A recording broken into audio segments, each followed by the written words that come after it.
join and it wouldn't let me join. It said I wasn't ready. And I was sending them emails like, hey, why isn't the call working? I thought it was this URL. I'm like, it's not till 11:30. So I just sat there and wasted half an hour. All right. Everything seems to be working. Cool. Very cool. All right. So why don't we get this started?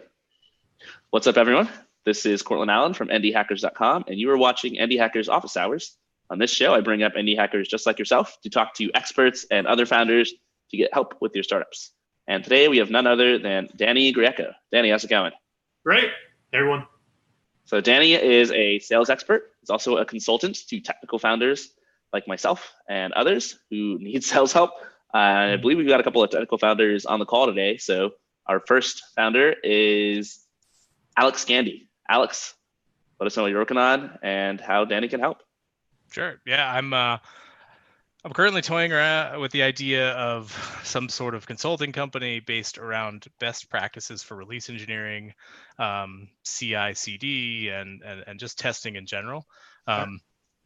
Just these things that the way that I describe it are sort of the forgotten stepchildren of building an engineering team.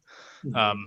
The idea is you sort of build a product and then work, and then all of a sudden you get to this oh shit moment where you can't iterate anymore because every change breaks. So I'm trying to sort of build a product around that.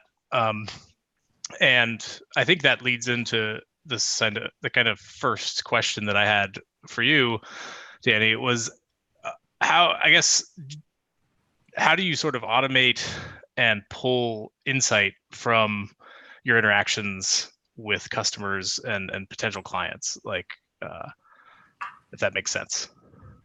I understand general sales automation, but when you mean pull insights, can you tell me what you mean? You got something more specific? If you mean just automating the process of sales overall, or something more specific? I think more so the idea that, like, if you're not 100% sure exactly what what your end product is going to be, if you're trying to, like, is there a way to pull insights and sort of, I guess, harvest the wants of potential clients or potential customers that you know about? Yeah, I mean, to be totally brutally honest, I think that a lot of this kind of feels a bit more like on the user research side to some degree, which I guess it is. But I think that the process, though, is through typically every kind of sales cycle should start with what's called discovery or qualification. And basically, you're asking people about their current environment and scenario so that you can determine if it's a good match for what you do. And so what you could do is start asking them questions to determine. You should have some questions that your hypotheses around what would make a good product alignment. Meaning, hey, Bob, are you doing this kind of stuff? Are you doing that kind of stuff? Are you doing this or that? And they'll say yes, no, yes, no. Then you ask them, what kind of problems are you having with that? First is, are you doing it? Then the second piece is there a problem with it today? Because if they don't have a problem with it or see a problem, it doesn't matter really as much. And then from there, you kind of pitch the solution, and then you can start to see if it seems to be matching up with what they're doing, or if it seems like you are kind of on target with their problem as a way to solve it potentially. And the way you kind of couch this in a call is, it's like, I'm using Bob as an example name here, obviously. It's like, you kind of get on a call, you do some rapport building, hey, I see you, we'll do a LinkedIn research, see who you have in common, any people, any commonalities. And then it's like, hey, rather than me just jump in and tell you all about Test Check, there's obviously a lot to share, but I'd like to make it as customized to you. Do you mind if I ask you a few questions to understand your environment so that I can share what's most relevant for you? And that way they're like, yeah, sure, of course, fire away. And you're kind of, in that way you can kind of get, in sales and general rules, if you want to try to get some potentially sensitive information, you couch it in a way that shows how it's helping them. So in this case, if you giving me this will help me to do this better for you. That's kind of a little aside as a sales general rule, like, timeline. So I can be aligned. What's your timeline? Because I don't want to overburden you or overpressure you. But in this case, you're essentially getting permission. And then from there, you've kind of opened up the right to start asking them some of these types of questions there too. Cool. No, yeah, that definitely makes sense. So then that sort of follows up into the original question that I asked around automating those processes.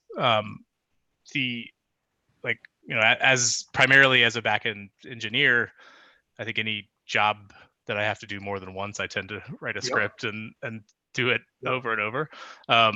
So I guess, how do I get to that point with, I think initially with me, it's going to be cold emails, drip campaigns, and all that sort of fun stuff. So I guess any insight there would be great. Yeah, so there are a few tools that I just absolutely can't live without. Those being number one, an email productivity tool. Those are ones like Mixmax, Yesware, Superhuman. I personally use Mixmax. The second one is having a real CRM, not just spreadsheets.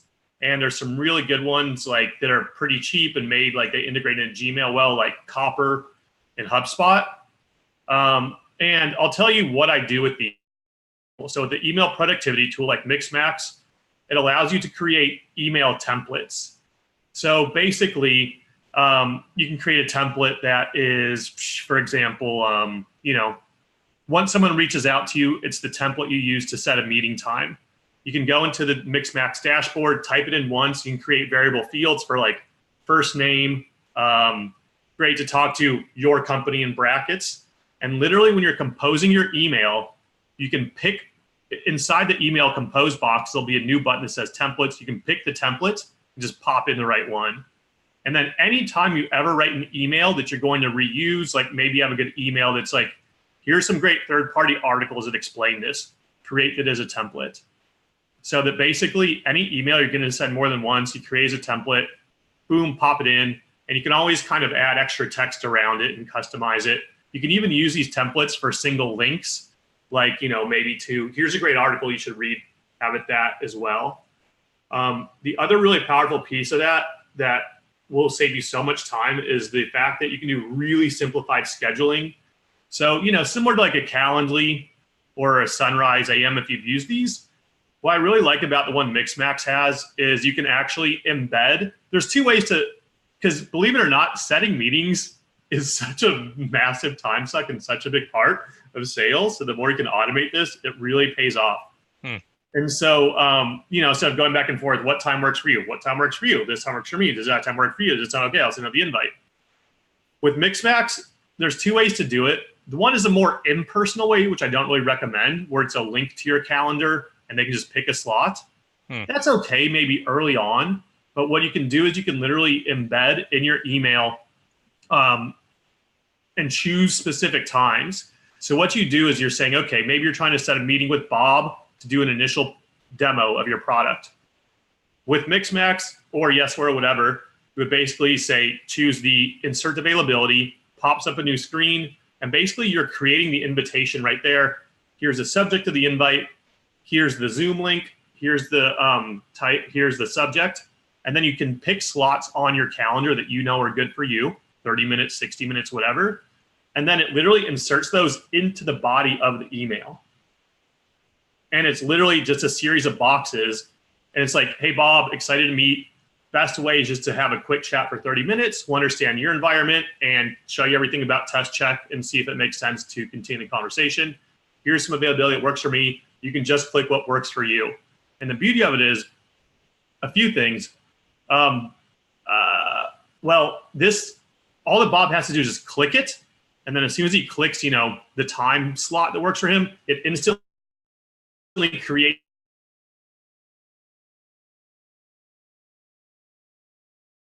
the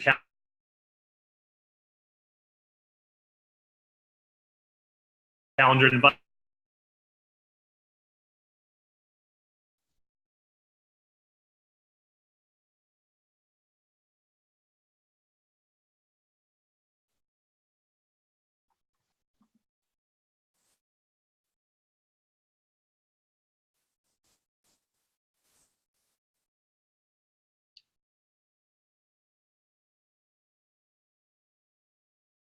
That Gmail here. Am I still good, you guys? Can you hear me now? Lost you I think first. you're back. You're back now. What was the last thing you heard? The minute that they click the calendar button, Yep. that was the last thing. Yep. The minute they click the calendar button, it'll literally send out an invitation to you and to them and put it on both your calendars. It's done. Oh, nice. The other piece is that it corresponds with your Google Calendar in real time. So if between sending it and them clicking, a time is blocked, when they click on it, it'll tell them that time is no longer available and they can pick another time as well. So it's really super efficient for doing that. And believe me, you might see like, but it is really useful for that. And also you can create sequences in here where if you're doing prospecting, it's send this email. And it's basically, you'll be very familiar when I show this to engineers, when I work with them, they get it instantly. It's if they respond, then do this. If they don't respond in 2 days, send them that email. If they don't do this in this amount of days, send them that email. So these tools save a ton of time. They also offer email tracking, which basically means you can tell if someone's opened your email, downloaded an attachment, or clicked on a link. So that's really helpful to be able to time your follow-ups. Basically, you send someone a proposal and you're like, have they even opened it? I don't know. You can see, oh, wow, they've opened it 50 times. Okay, things look good. Or they haven't touched it once. That will kind of be able to better inform how you follow up with them based on their degree of interaction with it as well. So Mixmax and then CRMs. The really powerful thing about these, I'd say, is that task management. So with these, you can say, hey, okay, I talked to Bob today, set a task to, follow up with Bob in 1 more week. And you can basically always set a next step reminder. It'll put it on your calendar. You can see in the CRM what your next step is with that person. Other quick things to do, an e-signature tool to sign agreements if you're doing those types of agreements, like a DocuSign or a HelloSign. That's kind of a must do unless you're just low cost enough where they can just input a credit card through the website. Other low tech stuff, just little productivity hacks. Anytime you send an email that's maybe like a good negotiation email that has some really juicy sentences in it, just create some Gmail folders, like negotiation folder. Anytime you send a good negotiation folder, throw it in there. Anytime you start to do some good objection handling, hey, we like it, but we're really worried about this, and you respond with this really in-depth response, be like, okay, throw this in my objection handling folder. So you kind of are also building this repository of stuff that you can recycle as well too. So those are some good kind of automation and productivity hacks I'd really, really strongly recommend. Yeah, that's awesome. Like I said, I've always been on the engineering side of things. So I always just thought that sales and marketing people just wandered around and drank coffee, So this is interesting. Or beer and whiskey, Yeah, I mean, so no, it's a cool and it's a new challenge. So it's interesting to hear, like, everybody's little tips and tricks. I think one of the real big things that I've been facing, and I don't know if this is I think a lot of people run into it. Indie Hackers has been helping with it, but the sort of fine line between, I guess, actually pitching people and feeling like you're bothering them and harassing them.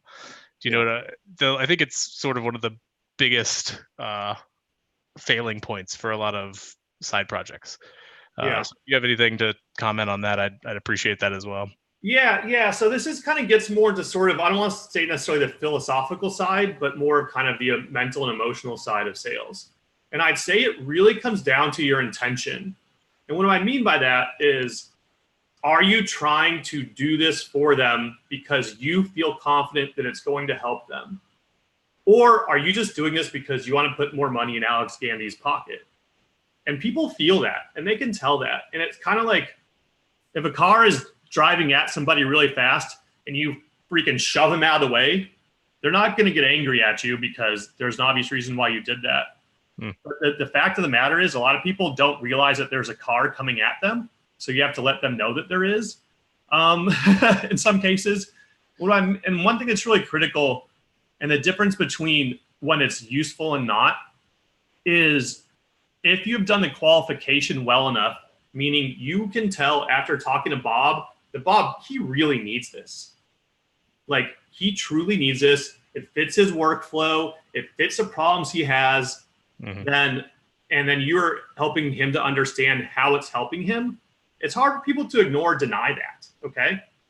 But if you haven't connected to that, If it's just like, hey, Bob, this thing's really cool. You should use it. Bob, this is cool. You should use it. Bob, this is cool. It's like, no, like it's not really helping me, you know? But if you're like, and that's why when you're doing qualification, and this is one of the things I've worked with a lot of, well, a decent handful of, engineers who've created developer tools. I'd say the biggest and most critical aspect of this is that here's a good quote. So consumers, just your standard, person on the street, consumers buy stuff when they think it's cool, but companies, what you're selling to, companies buy stuff only when it solves a problem. So if you're just selling it at the, gee, this is cool level, then you're not going to get too far. And the people up the chain, they don't give a crap if, Bob wants to spend $10,000 to make his job easier, right?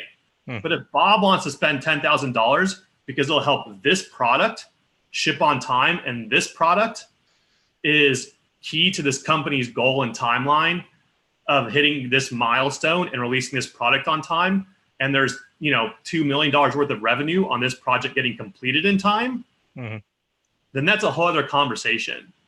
And so when you're asking these qualification type of questions, you really want it to get to the point where, basically, okay, so it helps you with this problem. What problem is this project tied to? What's the goal of this project? Why does this project matter to the company, right? And if you can get it to that and tie it to that, it helps Bob to sell it up the chain, because he can go to his manager and say, hey, we need to ship this thing by that point. Here's a potential issue we have. We can't do this thing in time. And if we don't do this, it's going to slow us down by 3 weeks. I'm just making stuff up, obviously. Yeah. But there's some different solutions out there that I've researched, and I found one that's only $10,000. And if we get this, I can ship this 2 weeks earlier, which means that you guys will get this thing then, which you need to do that. So you have to take it up the chain a lot, because again, just selling it because, gee whiz, this is cool, isn't going to get you far enough. So why is it important to that person? Why is it important to the team? Why is it important to the company? And you have to ask these questions to get to this point. And then you're not like, hey, Bob, why aren't you buying this yet? It's, hey, Bob, is it still important for your company to ship this product on time? Yes or no, type of thing. Yeah. So nice. That's kind of a long answer, but I hope kind of the idea behind tying up to this higher kind of goal is helpful there. No, it definitely is the sort of the philosophical idea that, like, if you believe that your product is actually going to be helping people, then you shouldn't have a problem helping them solve a problem. So yeah, that definitely makes sense. Yeah, not only is it and again, it's not only a problem for them, but it's a problem for the company, and it's going to help their company. Yeah, because showing how it's going to help Bob is one thing, and then showing Bob how it's going to help his company is that next level there too. Awesome. Yeah. Well, cool. Well, yeah. Well, thanks a lot. I think that's the vast majority of my questions. I appreciate your time and the recommendations and stuff. Yeah. Great questions, Alex. Good luck on that stuff. Yeah. Thanks, man. Alex, for coming on. Definitely. Thanks for having me. All right. Next, we're going to move up to Andrew Moe. Andrew, why don't you get on here? Let us know what you're working on and how Danny. Let me grab my charger real quick. Okay. Danny's laptop looks like it might die. Andrew, I'm going to unmute you just so you can test your mic. You try, I won't let me unmute you. There you go. You try. Okay. I'm good. Okay. Can you hear me? Yeah. Gotcha. All right. Great. Hi guys. Hi, Danny. I'm calling from sunny Austin, Texas. Hey, my connection, I'm not at the best place, so, we'll see how this goes, but I'm optimistic. So my question for you is, right now I'm in the idea stage for what I'm working on, and just to give you a little background of what I'm working on. Can I get in real quick? Which question did you submitted a question here? Because I have the questions up too. Yeah, I submitted the one about very small niche. Lemons. Are you Lemon Lemons? That's right. I'm with you. Go ahead. Yes, that's me. All right. So basically that's my question is, the businesses I'm focusing on right now, even for the whole United States, there's only about 100 of them, 100 instances of them. And I think I could build a tool for these businesses, but like I mentioned, there's so few of them. I almost wonder if the numbers game just wouldn't be able to work out at all. And I can tell you a little bit more about the business if that would help you. So I think I want to make sure I know kind of what the question is or what you're really trying to decode, because I can definitely answer the question. Well, one question I could answer is, how do you sell in knowing that you're dealing with a very limited number of prospects and each one is valuable? That's one question I could answer. Is there additional to that too? Yeah, and I would even, that'd probably be my second question. My first question would be, considering this opportunity, I know that a lot of startups want to, target as large of markets as possible in very large markets, because then it's just a little easier to kind of break in. Mm-hmm. But the reverse, and so this is kind of the reverse of that situation where it's a very small market, very small niche. So in validating that, what's the minimal size of a market, should even be kind of attempted? Yeah, that's a good question. And to be honest, brutally honest, which is what I always am, is I don't know if I'm the best qualified to answer that necessarily, in that it's almost more kind of a, business planning type of question versus a purebred, closing sales type of question. What's coming up for me in my gut, though, is if this is something that, really only necessitates having Andrew and maybe a couple other employees running, then you don't need a ton of money to, be successful. Right. And maybe if you're able to do the math of what you expect to be the average, revenue per customer, adds up and seems sustainable for you and however many other employees you do or don't plan to have, then I don't see why not. And also maybe if you could start to see how down the road, a lot of times we think the niche is pretty small, but then we realize, well, actually there's this other group of people who could actually use this too. That might be a question to be asking yourself, which I'm sure maybe you have to some degree, but that's another thing to probably ask in that regard too. But I think, if you're able to maybe, close, if you have maybe, let's see how many, about 100 people, I'd say to really cover your butt, if closing 10% of those within the next year seems reasonable, the amount of revenue you get, then maybe that's kind of a safe place to start. And maybe kind of getting a sense of, that give you a sense of kind of what probably the worst case is. But given that the amount of total addressable market, the TAM, is relatively small, it means you're going to need to be really dialed on sales. And I have some recommendations of how to sell when each one is very valuable. But those would be some of the considerations that I'd have for that. I'm happy to answer the second part of that question too. But that's what can come up, or what's coming up for me kind of with the first part of that question. Okay, great. Thank you. That's that. I've kind of been thinking along the same lines. It's challenging because it's not, of these relatively large companies, and they can scale from just one. And what they are is they're movie theaters, and it can scale from a chain with just one theater to a chain with 500 theaters. And of course, if you can get the 500 one, you only need one customer. But if you get the movie theater with one theater. Okay. Yeah, that makes sense. And here's what I'd say. It's kind of an interesting challenge. Yeah, it is. And to be honest, I think that there is some value in having, something that is quite niche in a sense, because if there aren't as many competitors, if there is really high value, then, you can kind of be the first mover in that space and potentially reap the rewards. I'm kind of someone, maybe it's kind of my sales side. And Andrew, I'm from Texas as well. I don't know if you're from Texas, but I lived in Austin for 13 years previous to this. I, worked you should come back. Yeah, I worked at Bazaar Voice, big Austin. And my kind of mentality is usually like, screw it. If it seems like you could get something and it seems like it's a valuable thing, then give it a shot. But okay, all right. Say, though, fair. Yeah. you're dealing in a situation where you have a limited number of prospects and each one is very valuable, there's some ways I'd go about it a bit differently than if, kind of have a massive market.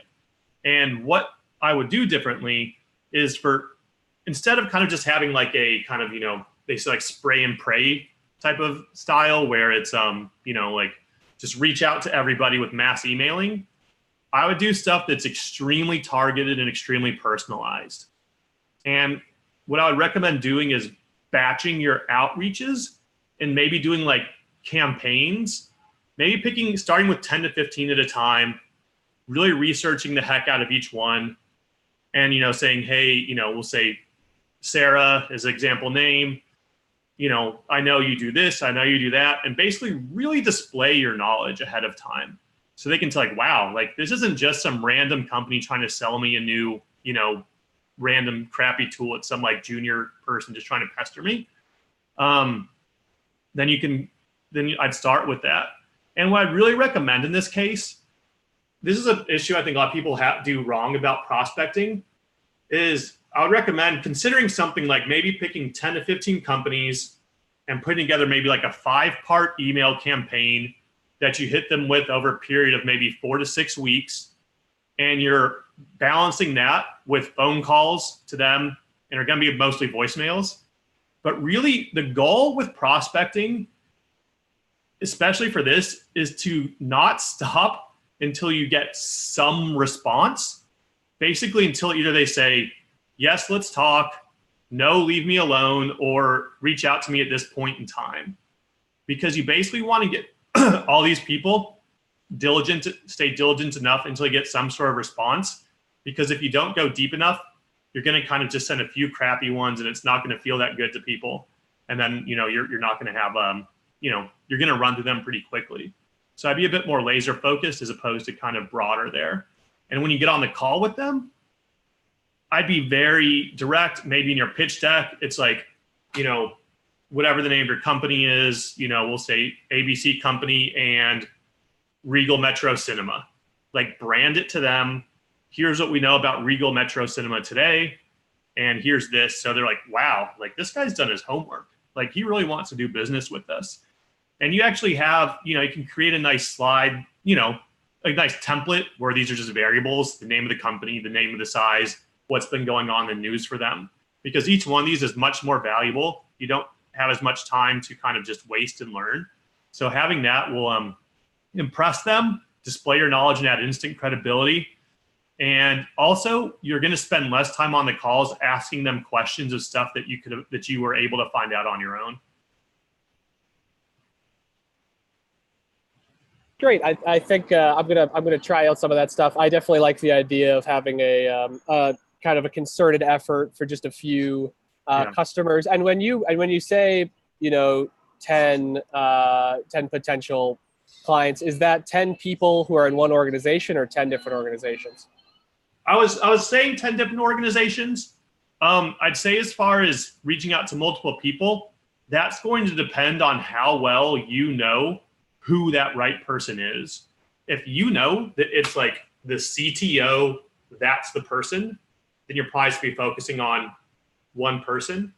But if you don't know, then you might start sending to more people. But what I would caution though, is potentially consider doing the multiple people reach out in waves as well. Basically being like, I think it's one of these 3 people. Do a campaign to person number 1. If they don't respond, move to person number 2. After that campaign, if they don't respond, move to person 3. Because what companies don't like is when everybody's like, geez, do you keep getting emails from this Andrew guy? Yeah, what's his deal? Like, I don't know, And it just feels like you're just kind of like blowing up their organization, so to speak. Okay, all right, great. I think that's awesome. That was my 2 main big questions.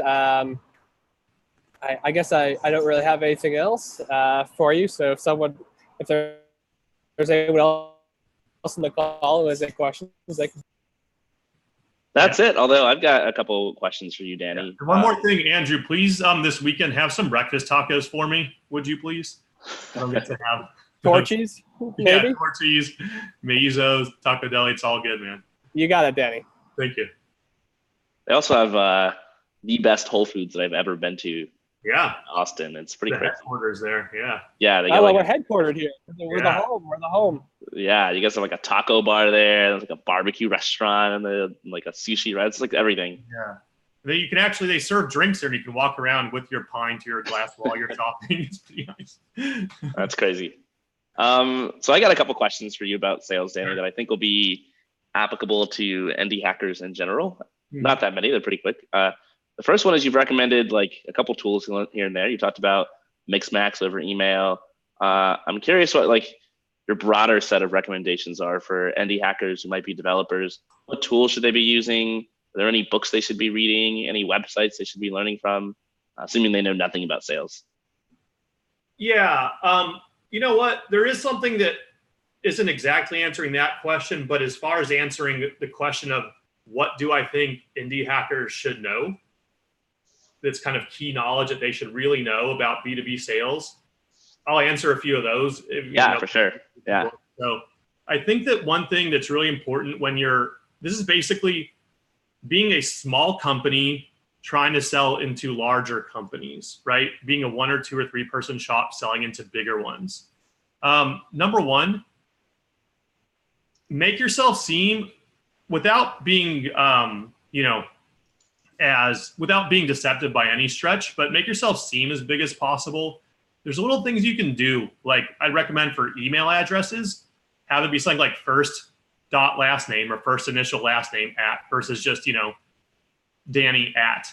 Because as, the person you're dealing with, small shop, but when it gets to the, CTO of a massive company, it's just like, Andrew at this company, they can start to sniff that out a little bit. And also, I would say to have everything be as dialed and perfect and top notch as possible in everything you send out, meaning, take a little time to have your proposals look pretty professional looking. Maybe, it doesn't have to be anything super fancy, but, maybe add some logos, some colors on there, have that stuff designed reasonably well if you're trying to sell into larger companies, because people start to see that as, it's kind of that overall sense. And the thing is people are, as a small company, people are perpetually trying to disqualify you for being too small. So these little details start to add up. Have nice looking business cards. If you want to do swag, you can do that too. But I would only recommend getting very nice stuff and only handing it out in small pieces, like maybe like a coffee mug, not like, pens for everybody.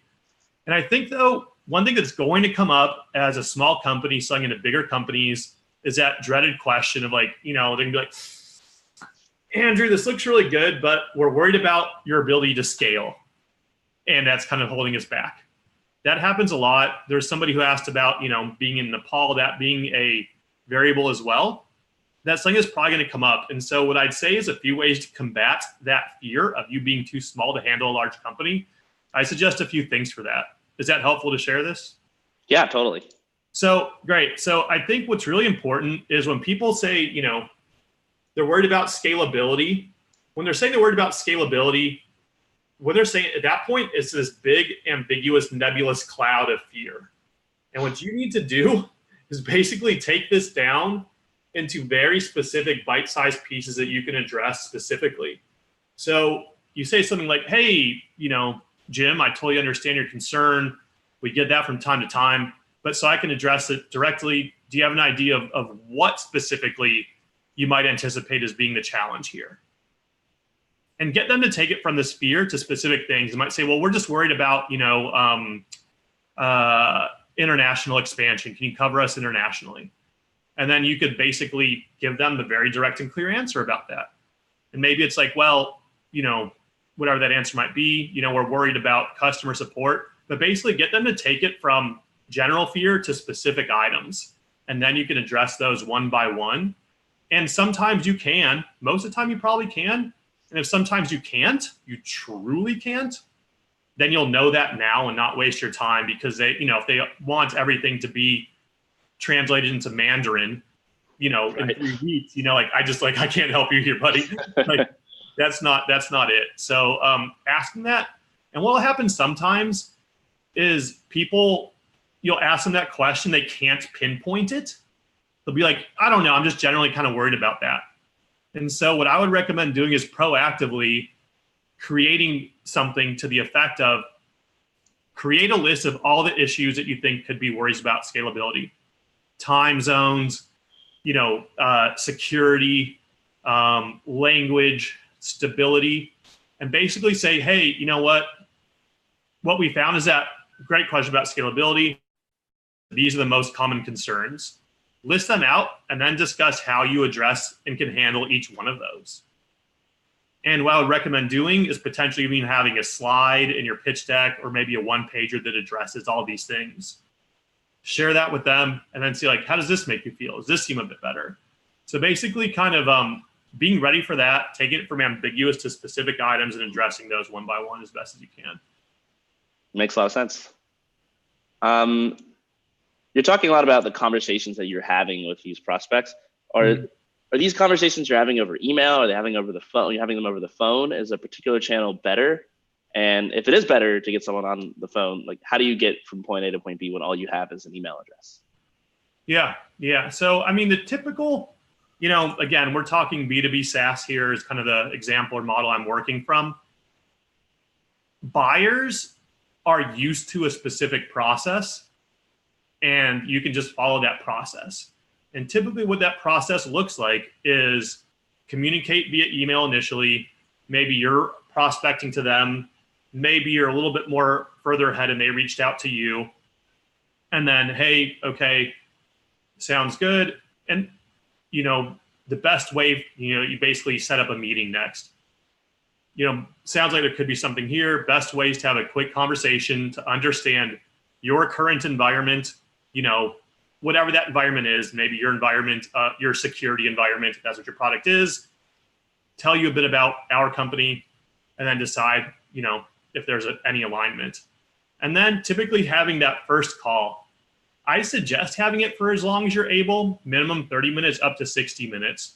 And typically the structure or flow of that is three parts. The first part is the initial qualification and discovery questions, which we talked to, was it Alex Gandy about? And they're used to this. It's like, hey, happy to tell you all about our company. Want to make sure we're on the right track here. Can I ask you a few questions? And again, you're making sure that they actually, the way they do stuff fits with what your product does, trying to uncover some sort of need or goal. Do you have any upcoming projects? Are you having pain in this area right now? And then I'll tell you the third one. The third one is ability to buy. We get to that at the end. And then second, that's maybe the first third of the call. And then the middle third is going over the pitch. And, there's pretty standard pitch deck formats of, something along the lines of, what's the problem today? Statistics to back up why this is a problem. Other solutions that are out there and why they all suck.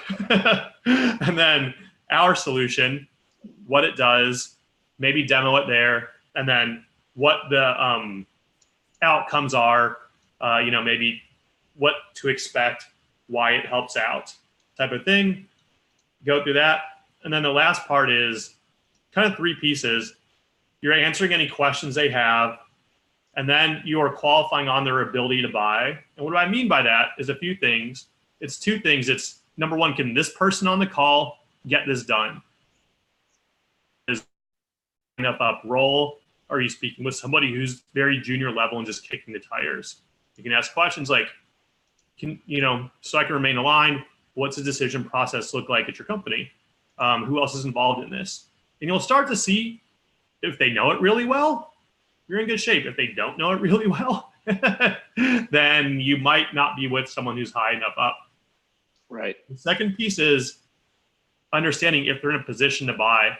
So questions that help to suss that out are things like, are you entertaining new solutions right now? Is this something that you guys are looking into at this point? Do you know if you're on kind of an annual type of budget cycle? Because you kind of need these three areas to line up. They're doing stuff the way you do stuff. They have a problem to solve, and then this person can buy it, and they're in a position where they can buy it. If you're missing any of these three, it's going to be really hard. And the thing is a lot of sales isn't necessarily about, it's not at all about selling ice to an Eskimo. It's about, flying to Tucson, Arizona instead and selling ice to everybody there. So you have to know, what does that ideal prospect look like? Are they matching up with those 3 areas? And then if so, you can really go deep with them. Because the thing about B2B SaaS, especially if you are selling a slightly more expensive, slightly more complex solution, being a single founder, you won't be able to work 15, 20 leads at once. You might be able to work 5 to 10 at once. Again, this, a lot of variability based on your product, but a lot of these take a lot of hand-holding, a lot of time. And so basically the goal is to make sure that these people, yes, this person is perfect. They're checking all these boxes. I'm really going to sink my teeth in here. And it's easy to become seduced by oh my gosh, Facebook reached out to me. Oh my gosh, I have to make it happen. But it's guess what? It's a junior level, intern engineer there who's just kicking the tires. And you might spend all your time, there. Mm-hmm. But if you would have qualified them better, then you would have known, cool, it's not worth me spending time on. There's this really unsexy insurance company in the Midwest, though, and they check all these boxes. That's where I'm going to spend my time. Okay, cool. You're talking a lot about talking to the right person at the company. You might be talking to somebody too junior. You might need to move up. I did a little bit of sales for Indie Hackers, and I was selling basically advertising, sponsorships for Indie Hackers, newsletter, and the podcast. And I basically got a list of leads from a friend who also ran a podcast, and was like, hey, email these exact people at these exact companies. They've bought ads on my podcast. They'll probably buy ads on yours. And that was super helpful for me because I emailed them and they're all like, sure. I talked to a lot of Indie Hackers who don't have a list like this. They don't know who to get in contact with at any particular company or how to find these people's email addresses. Assuming you know which companies are good employees, or not employees, but customers, assuming you know that you have ICE and these people live in Tucson, how do you find the right person at that company to email? Yeah. So if you're talking specifically about email, how to get email addresses, gosh, I'm trying to think. There are this is kind of I should say the dark sales, but there are black hat sales. There are a lot of Chrome extensions out there that if you just search for email finders, a lot of them are free actually. I've used those in the past, and basically you can a lot of times go to someone's LinkedIn profile page, and they'll do a search and find their emails. So in that case, I would recommend just going to the Chrome store and searching for email finders on there. I think it's one that's I'm sorry, I can't remember the name of it right now, but that's a good way to get going. But you can also reach out to people via LinkedIn as well, just directly there in that case, and kind of start the conversation from that piece too. Okay, cool. Yeah, I feel like I'm seeing this through the lens of email being the primary approach. But every time I say something, you're like, well, if you want to go the email route, you can do this. What are the alternatives? Should you be calling people? Should you be meeting people at conferences? Yeah. So I think that, like I kind of mentioned before, email is typically it's called a campaign for a reason, and usually the campaign has multiple touch points. And those touch points, usually if you're emailing somebody, you can use these tools to find phone numbers too, and you can start basically kind of email them, and then 2 days later call them. 2 days later email, 2 or 3 days later call them, and basically gets to a point, and then also hit them on LinkedIn, because a lot of times you might feel like you're pestering people. A lot of people who are busy, they know that most people, and this might be kind of, I don't know if people want to hear this, are only going to send 2 or 3 touch points. And they're probably not going to pay attention to your touch points at all. They probably even read the first 2 or 3. But once you send the 4th or the 5th one, they're like, okay, I'll finally see what this Anthony has to say. Maybe he has something worth saying, so I'll reach out to him. So I think that if you're going to do that, again, go for the persistence. And again, make sure you're doing your research, that you know that this is a company that you feel pretty strongly that this is going to be a good fit, with your product. I want to make a point, add another point to something I said earlier. If you're speaking with someone who's lower level, that doesn't mean you need to give up there also. It means that you need to work with them to get someone higher up. And so a lot of times you have to start at the bottom, which is okay. So from there, your goal would be saying, hey, what does this process look like? Who else? Here's a great question to ask. Who else needs to see this? Right. And then like, well, actually, like Bob and, the manager needs to see it, or Sarah needs to see it. It's like, cool. The next step I'd recommend them is we have a quick meeting with Bob. And you and I, we did a lot of time discussing, your company, this and that. We have that out of the way now. What does Bob care about? We can get on the phone with Bob and just jump directly into these 3 things that you said Bob cares about. Because I want to make sure if you're going up a level that you're not going to be wasting someone's time. You're going to be professional. And so you're kind of asking be worth that person's time. And that's really good. And a lot of times there's a good saying that you get stuck with who you sound like. And so if you're in the developer tool example, if you're only asking questions about what you're doing today, what projects and stuff, you're going to get stuck because that guy, he can answer all those questions. But if you start saying, what are the team goals? What are the company goals? And like, I don't know. Then they start to realize that this is a little bit bigger than them. And that starts to make them realize that they can't completely manage it themselves. So I wanted to kind of backtrack on that because I didn't want to make it sound like, you're at a dead end if you started kind of low there. It's cool to hear this stuff. There's so many good conversational tactics you have for dealing with almost every situation. I will talk about prospecting in person though too, because I think this is really powerful, especially for smaller companies, because getting in front of somebody face to face is an incredible head start with a company. Because they realize you're a real person, you have a heart, you have a soul. It makes it hard for them to ignore you and blow you off afterward.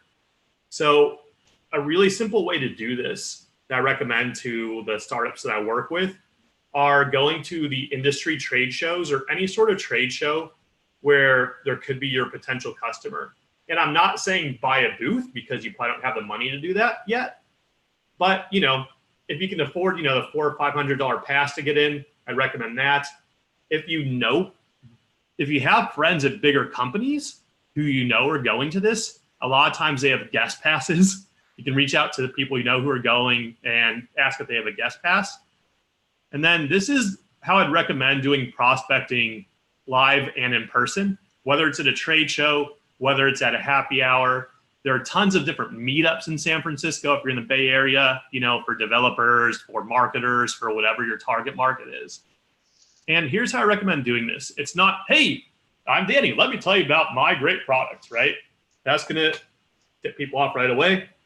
You go up to them and start by just asking them about themselves.